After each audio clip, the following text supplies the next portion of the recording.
ลาพ่อแม่เพื่อนผู้ชวนดับกอดมาพร้อมฝนใสชมโครทำให้ยืนยาวบังอยากแต่กันทักกันเข้าลงไปสักเสียงเรื่องทองขอจงลำไหลแม้เกิดเป็นตัวหญิงสาวให้เลือกด้วยปาฏิหาริย์ปาฏิทั้งสองสมปองเป็นคู่กันแล้วไม่เป็นผัวที่เมียแก้วแม่แล้วก็ควรสุขสันต์แม่ยามพันเท้าเอาไปให้กันกันสองจงเป็นมันตอบคำถามผัวเดียวที่ดีจะบัดเจ้าสาวเด้อเกี่ยวไฟให้ทั้งบัดเกี่ยวขาให้ทั้งดู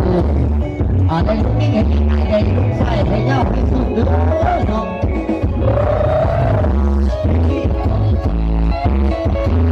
เดี๋ยวทดสอบสินับเด้อ1 2 3เอาหอมแก้มเจ้าสาวได้แล้วบ่มึงกองทายได้แล้วบ่โอเคเนาะ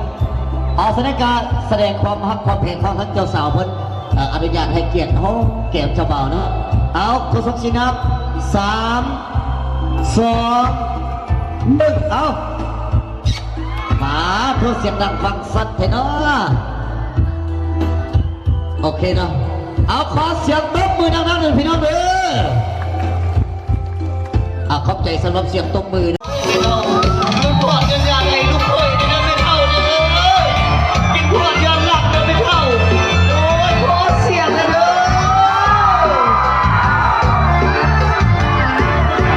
ได้